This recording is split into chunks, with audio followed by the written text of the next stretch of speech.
Лимон жыл бойы жасыл ағаштың жемісі. Оның құрамында пектин, эфир майлары бар. Лимон асқазандағы қорытуға көмектесетін заттардың бөлінуіне әсер етіп, ағзаға темір мен кальцийдің сіңуін жеңілдететін энзимдарды бөледі. Өзі қышқыл болғанына қарамастан, ол асқазан суларының қышқылдылығын төмендетеді. Ол жалпы иммунды жүйені жақсартып, түрлі ауруларға тосқауыл болады. Лимон ағзадан қажет емес кір қоқыстарды шығаруға да көмектеседі. Мысалы, ұзақ уақыт дәрі, антибиотик қабылдасаңыз, лимонның көмегімен бауырыңызды улы заттардан тазартсаңыз болады. Лимон шырыны мен қабығы антисептикалық қасиетке ие. Онымен жараларды сүртіп, ерітіндісімен тамақ шайса болады. Лимон қан құрамындағы холестерин деңгейін төмендетіп, тәбетті ашады.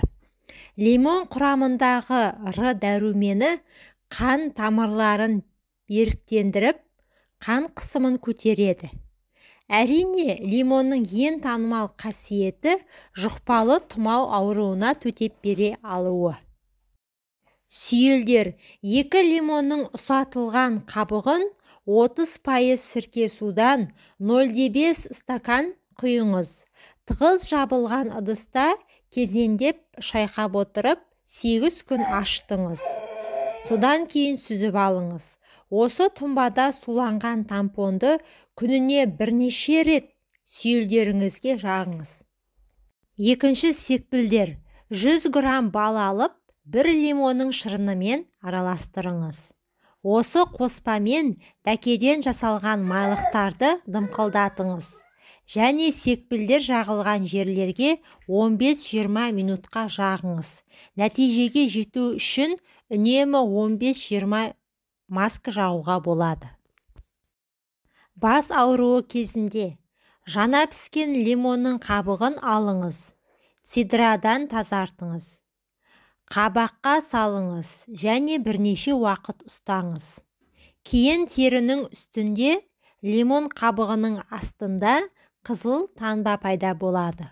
Ол қызарады және қышиды, ал бас ауруы басылады. Тістерді нығайту. Егер сіз тістеріңіз ақ, ал тамырлары мықты болсын деп тілесеңіз, тістеріңізді лимонның қабығымен ысыңыз. Аяқ сіңірінің тартылуы. Аяқтың табанына таңертең және кешке лимонның шырынын жағыңыз. Және жүрмеңіз. Аяқ киімді шырын кепкенше кимеңіз. Емделу курсы 14 күн. Жасарту. Қабығымен 3 лимонды, 3 сарымсақ, 3 стакан мүк жидекті сығыңыз. 7 стакан қайнатылған сумен аштыңыз. 2 күн салқын жерге қойыңыз. Содан кейін сүзіп алыңыз. 400 грамм бал құйыңыз. Араластырыңыз және 2 күн салқын жерге қойыңыз. Күніне 3 рет 1 ас қасықпен ішіңіз. Қайызғақты кетіреді.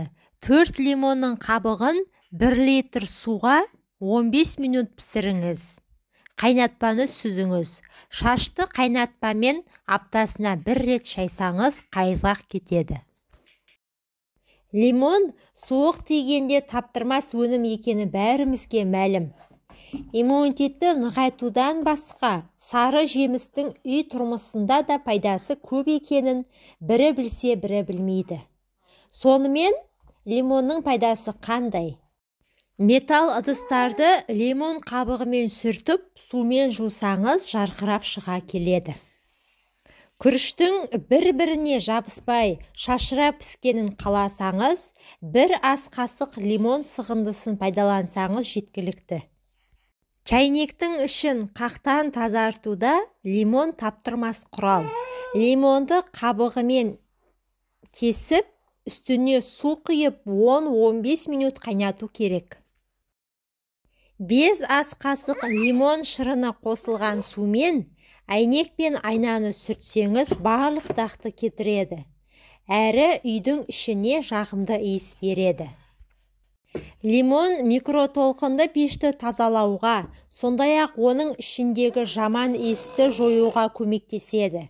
Ол үшін су құйылған стаканға бірнеше қасық лимон сығындысын қосып, пештің ішінде қыздыру керек.